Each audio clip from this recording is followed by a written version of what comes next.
First of all, we must see to it that he gets a little flesh on his bones. Flesh मतलब मांस.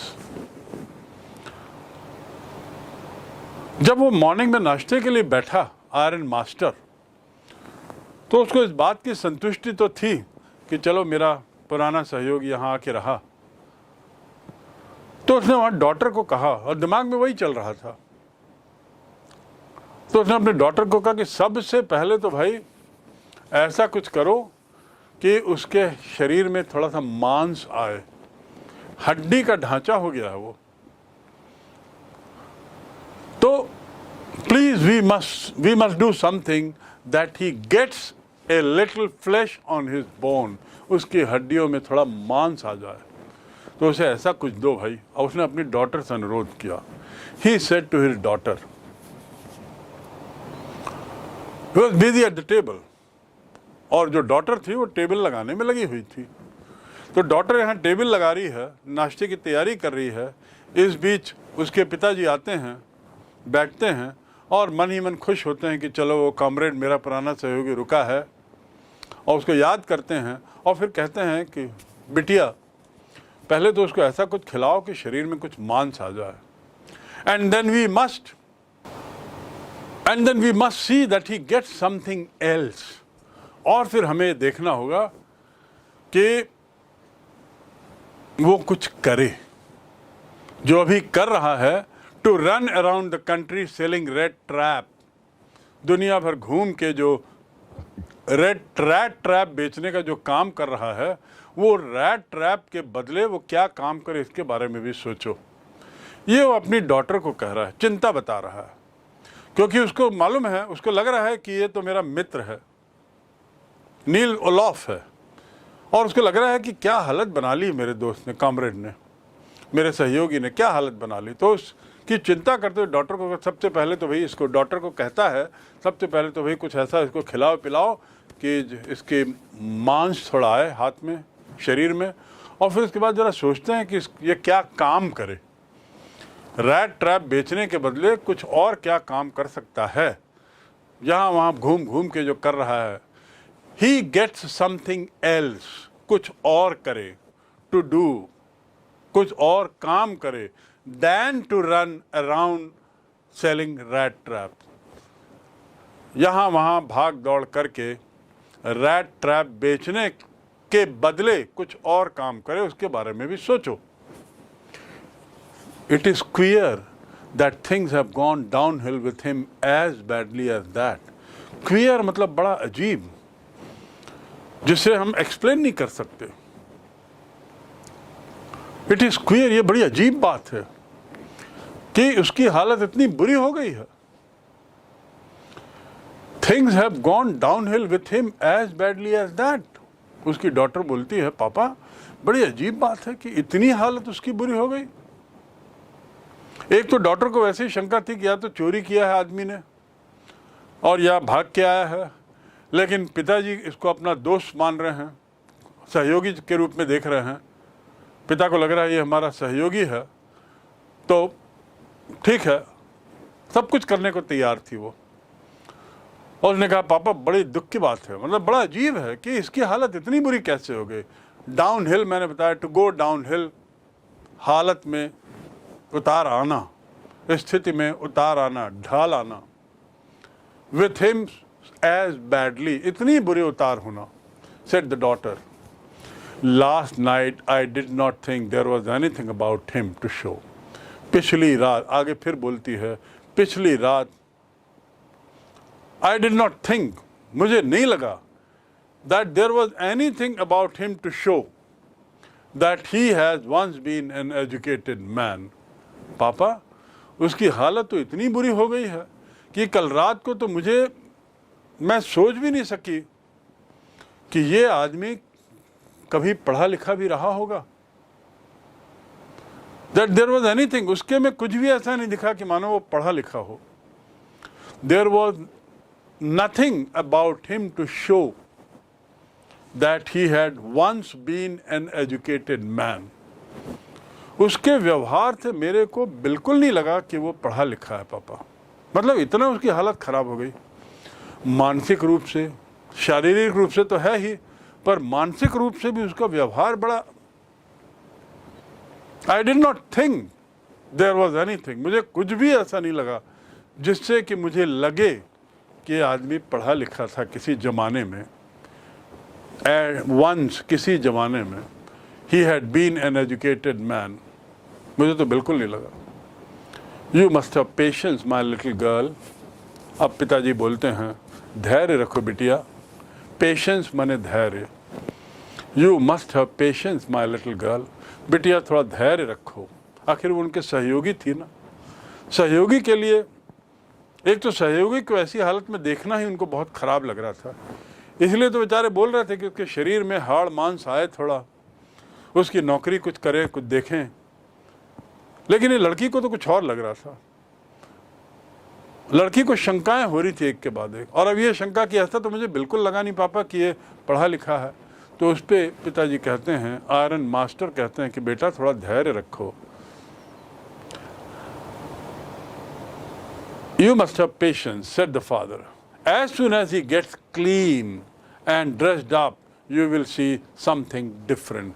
जैसे ही ये अपनी सफाई करेगा और अच्छे कपड़े पहनेगा, तब तुम इसमें कुछ अलग आ पाओगे। ऐसा कह के पिताजी बिटिया को समझा रहे हैं, क्योंकि ये आदमी जो है, पेडलर जो है, अभी यहाँ आया नहीं था डाइनिंग टेबल पर, वो तो अपने कमरे में ही सो रहा था, बहुत गहरी नींद में सो रहा था, थका हुआ था। तो ये बातचीत चल रही है और वो कहते हैं पिताजी बेटी को कि जैसे ये नहा मुँह के आएगा, ठीक ठाक दिखेगा, साफ कपड़े पहन लेगा ना, तब तुमको अंतर मालूम होगा, तब तुम समझ जाओगे कि नहीं ये अच्छा आदमी है। Last night he was naturally embarrassed. स्वाभाविक है कि नेचुरली मतलब स्वाभाविक है कि पिछली रात को उसको बड़ा अजीब लगा होगा, क्योंकि ऐसी हालत में वो मेरे सामने टकरा गया, तो उसको बड़ा अजीब तो लगा होगा, शर्मिंदगी लगी होगी, लज्जा आई होगी, लज्जा, और तो बड़ा खराब उसको तो लगा होगा। और इसीलिए the tramp manners will fall away from him with the tramp clothes. वो जो अजीब सा बर्ताव कर रहा है, घुमक्कड़ जैसा, ट्रैम्प जैसा, ये बर्ताव जैसे ही उसके ये ट्रैम्प के कपड़े हटेंगे, जैसे ही वो ढंग के कपड़े पहन लेगा, साफ सफाई कर लेगा, नहा लेगा, दाढ़ी बना लेगा, तो उसके साथ साथ उसके ट्रैम्प का व्यवहार भी हट जाएगा। चिंता मत करो बिटिया, थोड़ा धैर्य रखो। ऐसा कह के पिताजी उसको समझाते हैं अपनी बेटी को, क्योंकि बेटी तो बार बार सोच रही थी कि माजरा क्या है, ये तो लगा ही नहीं रहा है कि पढ़ा लिखा आदमी है, उल्टा ये तो मेरे को चोर उचक्कों जैसा लग रहा है। लेकिन ठीक है, क्रिसमस में उसको बुलाए हैं और पापा के दोस्त हैं शायद, तो अच्छी बात है। लेकिन मामला तो कुछ गड़बड़ ऐसा लड़की को बार बार लग रहा था, और पिताजी समझा रहे थे कि नहीं, सब ठीक हो जाएगा। एक बार जब उसमें वो नहा लेगा, तैयार हो जाएगा, तो उसका व्यवहार भी सामान्य हो जाएगा। Just as he said this the door open and the stranger entered. जैसे ही पिताजी ने बेटी को समझाया, दरवाज़ा खुला और स्ट्रेंजर अंदर आए। The door opened and the stranger entered. और ये जो स्ट्रेंजर था, अजनबी था, ट्रैम्प, वो आया। Yes, now he was truly clean and well dressed. हाँ, अब वो बिल्कुल साफ था और अच्छे कपड़ों में था। ये कपड़े उन्होंने दिए थे, जो कपड़े उसको आयरन स्मिथ ने दिए थे, उसको पहन के आया, नहा वहाँ के बिल्कुल तैयार होके फ्रेश होके आया। The valet had bathed him. उनका जो नौकर था उसने उनको नहलाया था। नौकर की ड्यूटी लगाई थी कि इनको अच्छे से नहलाना। The valet had bathed him, cut his hair, उनके बाल काटे थे, एंड शेप्ड हिम, और उनकी दाढ़ी उड़ाई थी। अब वो पूरा बदल गया था, रूप बदल गया था पूरा, साफ कपड़ों में, बढ़िया नहाए हुए, बाल जमे हुए, दाढ़ी कटी हुई। More over he was dressed in a good looking suit of clothes, और बहुत बढ़िया कपड़े पहने। मोर ओवर मतलब और ऊपर से, मोर ओवर इसके अलावा।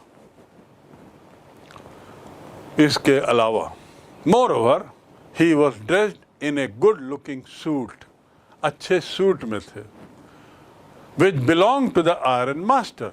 आयरन मास्टर ने अपने ही कपड़े दिए थे उसको, और आयरन मास्टर तो बहुत रिच आदमी था, बहुत समृद्ध आदमी था। He was a very very rich man as we have read earlier. उसके कपड़े वैलेट ने इसको पहनाए, वैलेट ने इसको तैयार किया, नहलाया, बाल बनाए, दाढ़ी काटी, बढ़िया साफ किया, और उसके बाद ये अंदर आते हैं। He wore a white shirt and a starch collar and whole shoes. वो सफ़ेद शर्ट पहना हुआ था, कॉलर स्टार्च थी। स्टार्च जानते हैं आप? चावल का जो माड़ होता है, चावल को जब हम बॉयल करते हैं तो उसका जो पानी निकलता है उसे माड़ कहते हैं, अंग्रेजी में से स्टार्च कहते हैं। कपड़ों को कड़ा करने के लिए ये लगाया जाता है, आप जानते होंगे।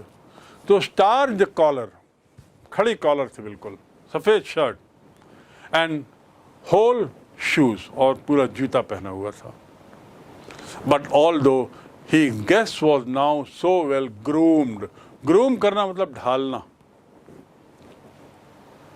तराशना। Anyone who goes to England gets good grooming। जो भी इंग्लैंड जाता है उसका पालन पोषण बड़ा अच्छा होता है। Anyone who studies in विश्व Shanti Niketan near Kolkata gets good grooming। You have groomed him well, you have groomed your son well। तुमने अपने बेटे को अच्छे से बढ़ाया है, पाला पोसा है। So grooming, although यद्यपि his guest was now so well groomed, अब वो इतना अच्छा दिख रहा था, इतने अच्छे से उसको तराश दिया था। The iron master did not seem pleased। Iron master खुश नहीं दिखाई दे रहा था। अपने मित्र को, सहयोगी को अच्छे कपड़े में देखा, तैयार देखा, सब कुछ ठीक ठाक, लेकिन खुश नहीं था।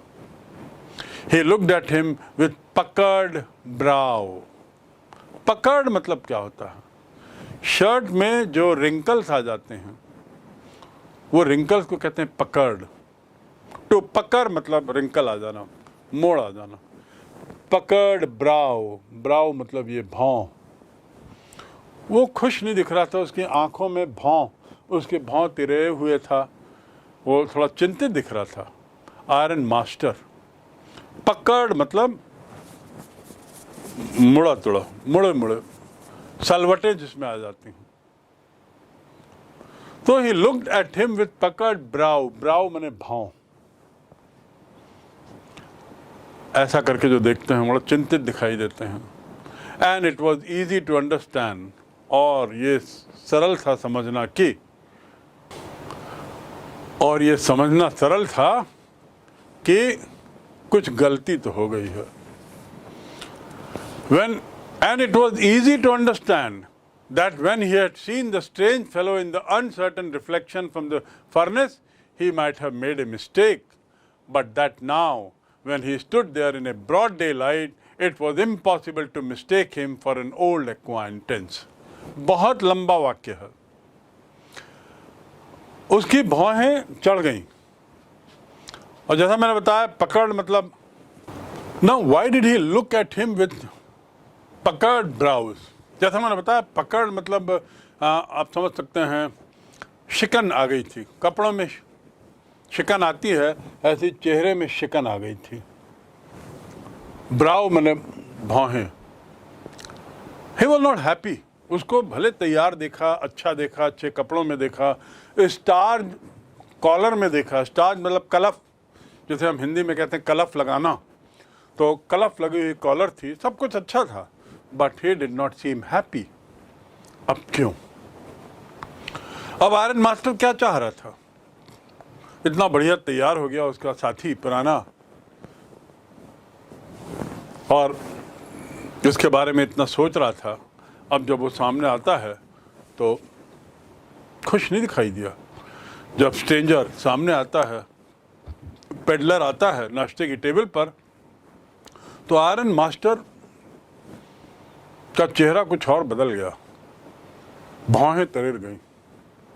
He looked at him with puckered brow and it was easy to understand, और अब समझ गया चेहरे से, that when he had seen the strange fellow in the uncertain reflection from the furnace, अब वो समझ गया, it was easy to understand, अब वो समझ गया कि फर्नेस की रोशनी में जो चेहरा उसने देखा था रात में इस पेडलर का, that when he had seen the strange fellow, इस अजनबी को, उसका चेहरा उस फर्नेस के आग की लाइट में जो देखा था, तो शायद कुछ गलती हो गई। रात में लाइट में देख के उसने जो समझा, शायद कुछ गलत समझा था। He might have made a mistake, शायद कुछ गलती हो गई होगी उस समय, बट दैट नाउ, लेकिन अब जो मैं देख रहा हूं, अब ये जो stranger, when he stood there in broad day light, अब जब मेरे सामने दिन में खड़ा हुआ है, it was impossible to mistake him, अब यह संभव है कि मैं कुछ गलती करूं फॉर एन ओल्ड एक्वाइंटेंस, और उसे अपना पुराना परिचित मानूं। अर्थात आयरन मास्टर समझ गया कि कल रात गलती हुई। वो जो फर्नेस की जो आग थी, उस आग की रोशनी में इस स्ट्रेंजर को मैंने देखा तो मुझे नील्स ओलाफ लगा। हो सकता है, अब तय है कि वो गलती हुई, उस समय मैं गलत समझ गया, क्योंकि जो लाइट का रिफ्लेक्शन था, आग की रोशनी से जो दिखाई दे रहा था उसका चेहरा, उससे मुझे लगा कि ये मेरा पुराना सहयोगी नील्स ओलाफ है। लेकिन अभी मैं दिन में देख रहा हूं, तो जो दिख रहा है सामने, उसमें मैं गलती नहीं कर सकता, ब्रॉड डे लाइट है, इसमें तो वो मेरा पुराना परिचित तो लगा ही नहीं रहा है। He is not looking like Nils Olof, it was impossible to mistake him, अब मैं गलती नहीं कर सकता, असंभव है गलती करना और ये सोचना कि ये कोई मेरा पुराना सहयोगी है। अर्थात अब सच्चाई सामने आ गई। अब आयरन मास्टर समझ गया कि कल गलती हो गई, ये अनजाना व्यक्ति है, अजनबी व्यक्ति है, जिसे मैं घर में नील्स ओलाफ अपना सहयोगी मान के ले आया हूं। यहां तक अब आप देखते हैं कहानी में कितना बड़ा मोड़ आता है। Now you can understand how the story changes now. Iron Master had brought someone home and sent his daughter to bring that man home, thinking that that man is my old acquaintance, someone I knew earlier, and he was having pity on him. उसको दया भी आ रही थी अपने इस पुराने परिचित की हालत देखकर। हाड़ मांस का शरीर कैसा हो गया, रैट ट्रैप का काम कर रहा है, कुछ और देखना है इसके लिए, पता नहीं क्या क्या सोच रहा था। लेकिन अब जब देखा अपने सामने तैयार होके, जब वो रैट ट्रैपर आया तो एकदम चौंक गया, चेहरे में उसकी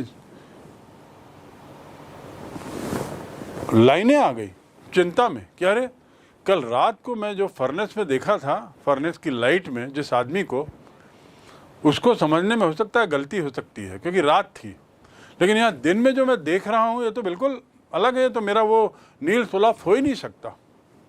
अब क्या करें? रात भर नील्स ओलाफ मान के उसको रखा, क्रिसमस आ गया है और क्रिसमस मनाने के लिए उसको रखा, और अब कहाँ फंस गया। तो अब कहानी दूसरा मोड़ लेती है। What does this mean? He thundered. तो थंडर मतलब जोर से चिल्लाना। क्या मतलब है इसका? इसका क्या मतलब है? ऐसा कह के जोर से चिल्लाया। अर्थात बीच में जो बात घटनाक्रम हुआ वो ऑथर ने नहीं बताया है, केवल directly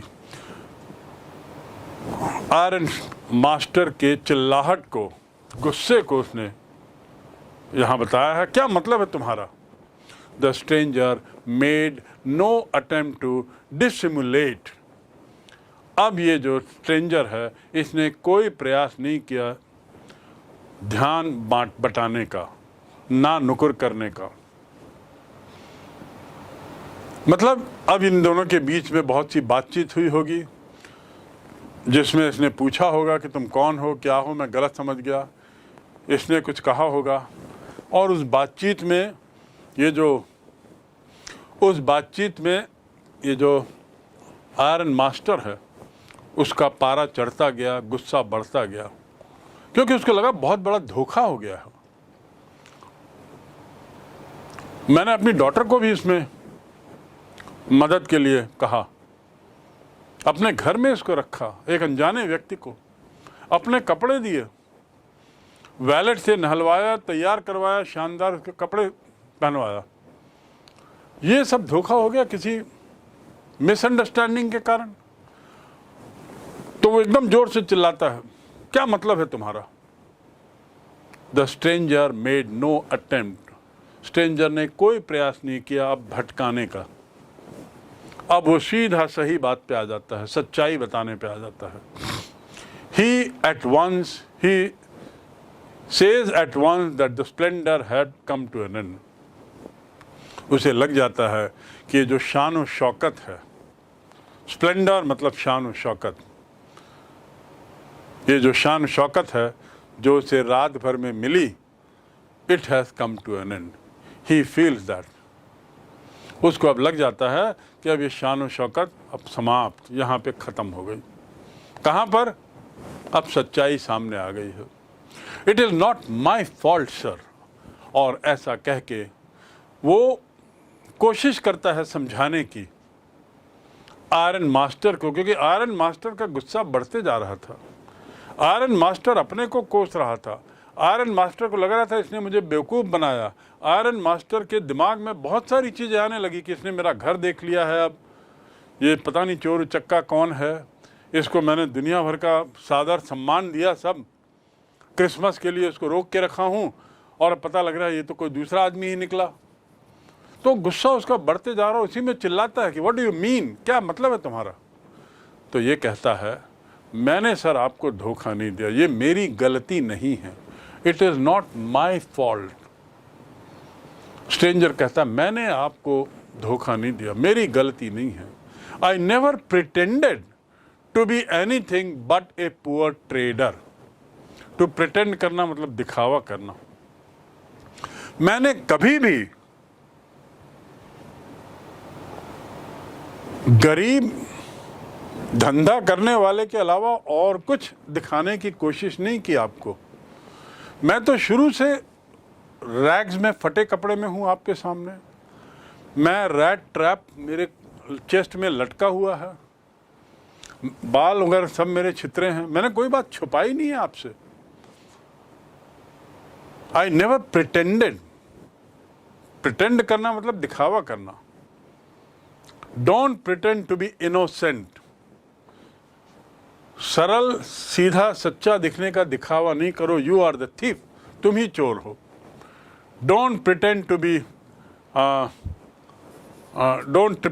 B a big officer.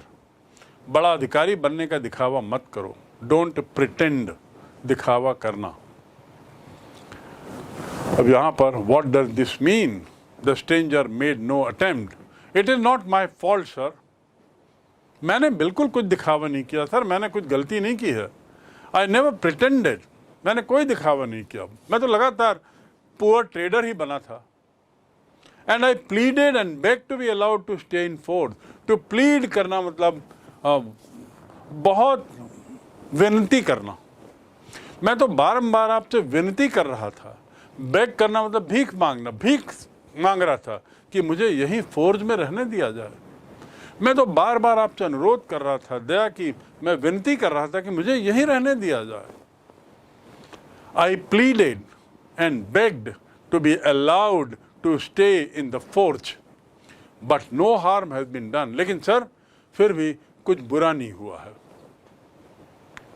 यानी मैंने कुछ गड़बड़ नहीं किया। एक तो मैं आपको शुरू से कह रहा था कि मैं गरीब आदमी हूँ, दिख रहा था, मैंने कोई दिखावा नहीं किया। उसके बाद मैं आपको बार बार कह रहा था मुझे यहीं सोने दो, यहीं रहने दो, लेकिन आप जिद में ले आए मुझे, लेकिन फिर भी कुछ बुरा नहीं हुआ। No harm has been done. At worst I can put on my rags again and go away. हाँ, ज़्यादा से ज़्यादा ये होगा कि मैं अपने चीथड़े कपड़ों को फिर से पहन लूँ और यहाँ से चला जाऊँ, इतना मैं कर सकता हूँ। एट वर्स्ट, ज़्यादा से ज़्यादा। एट वर्स्ट मतलब ज़्यादा से ज़्यादा आई can put on my rags. और क्या कर सकता हूँ, इसके अलावा और कुछ नहीं कर सकता मैंने कोई गलती नहीं की, कोई अपराध नहीं किया। मैं तो बार बार आपको कह रहा था मुझे यहीं सोने दो। So at worst I can put on my rag. Put on मतलब पहनना। Put on your shoes, put on your socks, put on your shirt. अपना शर्ट पहनो। वियर योर शर्ट नहीं कहते, put on your shirt. Wear your socks सामान्यतः put on कहते हैं, put on. तो यहाँ ज़्यादा से ज़्यादा यही मैं कर सकता हूँ कि मैं अपने चीथड़ों को वापस पहन लूँ और यहाँ से चला जाऊँ। इस पर आयरन मास्टर ने कहा, ठीक है, हेजिटेटिंग ए लिटिल, थोड़ा सा हिचक के साथ। टू हेजिटेट मतलब हिचकना। थोड़े से हिचक के साथ आयरन मास्टर ने क्या कहा, it was not quite honest either. लेकिन तुम बिल्कुल सच्चे भी नहीं थे एकदम। It was not quite honest either. हाँ, तुमने इतना स्पष्ट भी नहीं कहा था। ऐसा कह के बात आगे बढ़ी और उसने कहा, यू मस्ट एडमिट दैट, तुम्हें मानना पड़ेगा कि तुमने बहुत जिद करके नहीं कहा कि नहीं मैं नील्स ओलॉफ नहीं हूं। And I should not be surprised if the sheriff would like to have something to say in the matter. शरीफ मतलब होता है महापौर जैसा, ऐसे शहर का मुखिया, उसे कहते हैं शेरिफ, राजनीतिक मुखिया। तो वो कहते हैं कि तुम्हें मानना पड़ेगा कि तुमने पूरी सच्चाई से नहीं कहा था, कुछ बात छुपाई थी। जोर देकर तुमने नहीं कहा कि मैं नील्स ओलॉफ नहीं हूं। और मुझे आश्चर्य नहीं होगा, I should not be surprised, मुझे आश्चर्य नहीं होगा यदि शेरिफ जो हैं वो कुछ और इस मामले में कर बैठें, अर्थात तुम्हारे साथ कुछ कार्रवाई कर देंगे, तो मुझे आश्चर्य नहीं होगा। ऐसा कह के उसने चेतावनी दी। किसने? आयरन मास्टर ने। किसको? पेडलर को, रैट ट्रैप सेलर को, कि यदि शेरिफ को पता लगा तो हो सकता है कुछ और कर बैठे। The tramp took a step forward. ऐसा सुनने पर ट्रैम्प एक कदम आगे आता है, and struck the table with his fist. Fist यानी मुट्ठी। एक कदम आगे आया और उसने टेबल पर मुट्ठी मारी। Struck the table, to strike से बना struck. Strike, struck, struck. Strike मतलब हड़ताल और टू स्ट्राइक माने मारना। He struck a blow on my back. उसने मेरी पीठ पे एक मुक्का मारा। तो यहां पर क्या हुआ? जैसे आयरन स्मिथ ने कहा कि यदि शेरिफ को पता लगेगा, आयरन मास्टर ने कहा कि जैसे शेरिफ को पता लगा कि ऐसा कुछ तुम गड़बड़ किए हो या ऐसी कुछ घटना हुई है, तो वो कहीं कुछ और ना कर बैठे तुम्हारे साथ। यानी तुमको धमकाया उसने एक तरीके से। उसने कहा कि तुम शेरिफ हो सकता है तुमको पनिश करे। ऐसा सुनते ही ट्रैम्प जो है वो अपनी कुर्सी आगे किया, टेबल पे हाथ मारा, मुक्का मारा और कहा, now I am going to tell you, अब मैं आपको बताता हूं mister iron master, how things are. सच्चाई क्या है अब मैं आपको बताता हूं। हाउ थिंग्स आर मतलब चीज़ें कैसी हैं, ये मीनिंग नहीं है यहाँ पे। इसका अर्थ हुआ सच्चाई क्या है ये मैं आपको बताता हूँ। अब मैं आपको बताता हूँ। Now I am going to tell you mister iron master how things are, he said. अब मैं आपको बताता हूँ कि सच क्या है। और फिर वो आगे कहता है, this whole world is nothing but a big rat trap. यहाँ पे वही बात कहता है जो उसने पहले कही थी। ये दुनिया कुछ नहीं है, एक बड़ा रैट ट्रैप है, एक बड़ा जाल है। All the good thing that are offered to you are nothing. जो भी अच्छी चीज़ आपको ऑफर की जाती हैं, आपको पेशकश की जाती है जो भी अच्छी चीज़ की, वो कुछ नहीं है बल्कि चीज़, रिंड्स एंड बिट्स ऑफ पोर्क। वो मानो चीज़ हैं और मानो वो सूअर का मांस, जिसे चूहे को फंसाने के लिए ट्रैप में डाला जाता है। वही अपना फिलॉसफी को, जो पहले उसने कहा था, उस फिलॉसफी को यहाँ पे फिर दोहराता है। तो कहता है आयरन मास्टर, अब मैं सच्चाई बताता हूँ। सच्चाई क्या है, दुनिया कैसी है।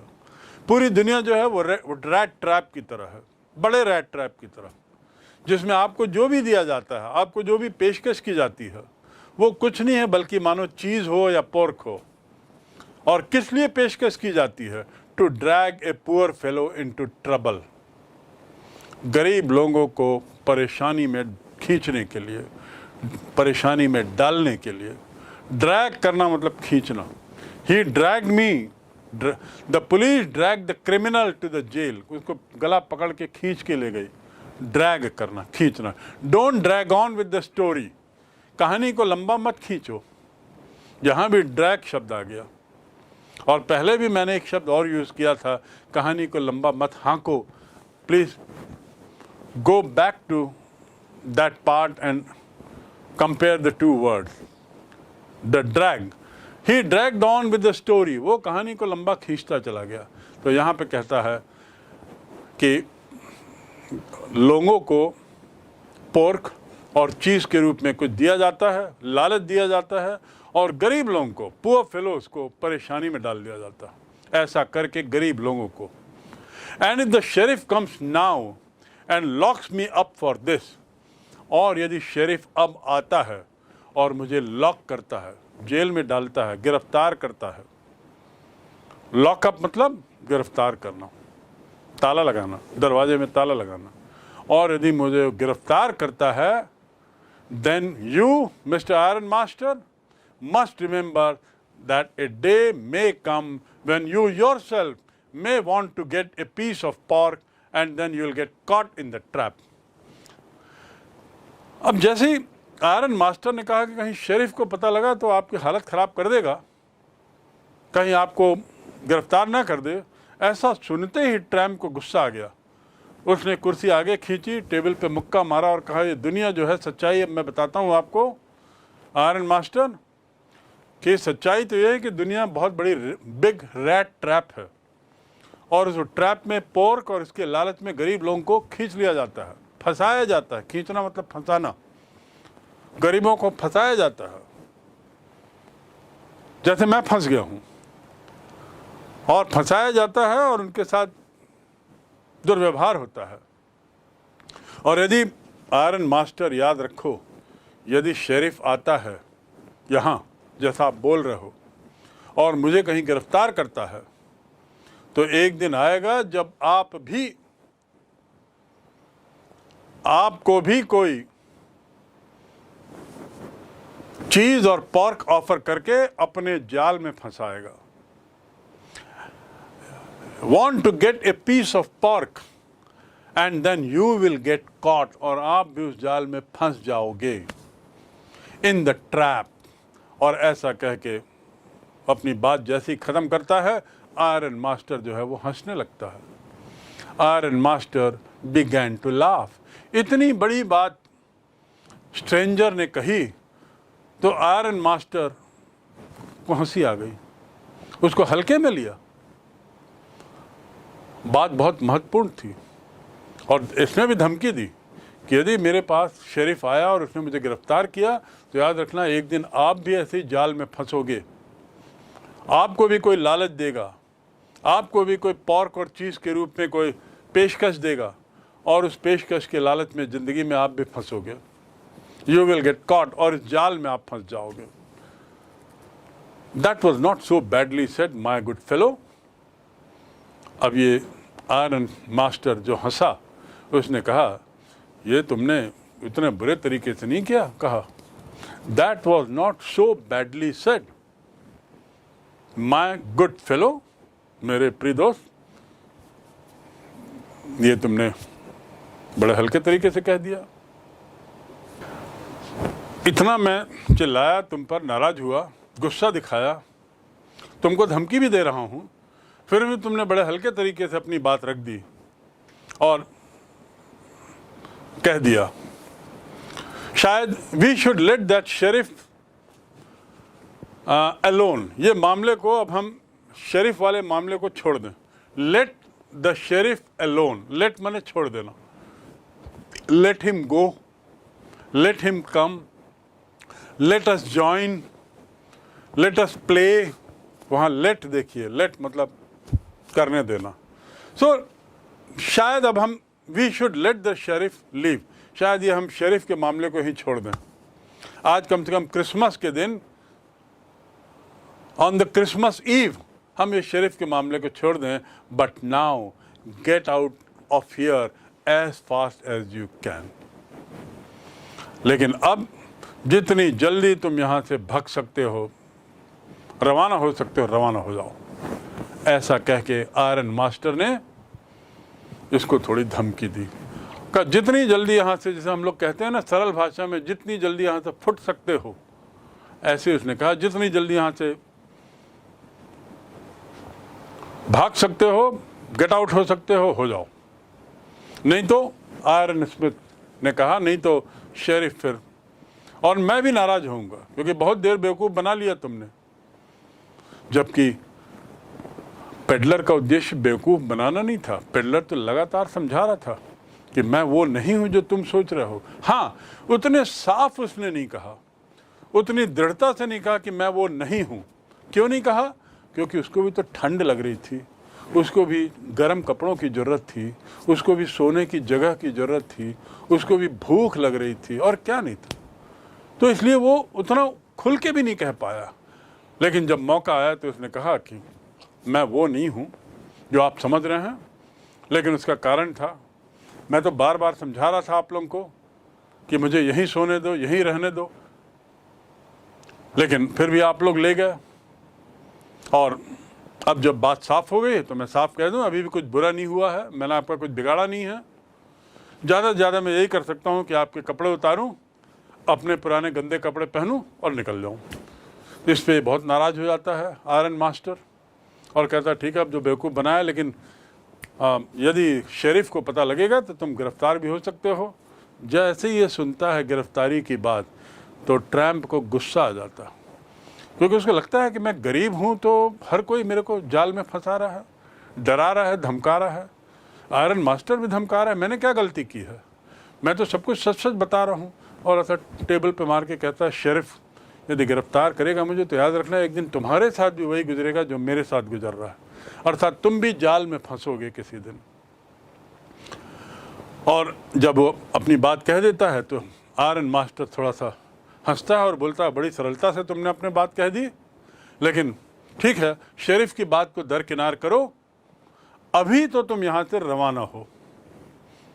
But just as the man was opening the door, जैसे ही वो आदमी दरवाजा खोल रहा था, कौन? Iron master. किसके लिए? इसको रवाना करने के लिए। द डॉटर सेड, बिटिया जो वहां थी उसने कहा, I think you ought to stay with अस।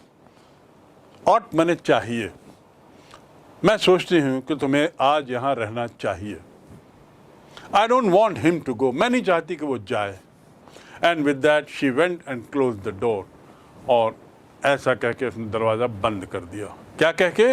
अपने पापा को कहा कि मैं चाहती हूँ आज वो यहाँ रहे, आज के दिन ना जाए। What in the world are you doing, तुम क्या कर रहे हो बिटिया? Said the father. पिताजी ने जब देखा कि बेटी ने उस आदमी को जाने से रोक दिया है और कह रही कि कम से कम आज यहाँ रहो, तो पिताजी और नाराज हो गए। उन्होंने कहा, तुम कर क्या रहे हो? What in the world are you doing. World मतलब दुनिया नहीं है यहाँ पर, ये कहने का तरीका है अंग्रेजी में कि तुम कर क्या रहे हो। What are you doing, said the father. The daughter stood there quite embarrassed. जो बिटिया थी वो वहीं खड़ी रही, बड़ी एम्बेरेस्ड, बड़ी लज्जित स्थिति में। And hardly knew what to answer, और समझ नहीं पा रही थी कि क्या जवाब दूं।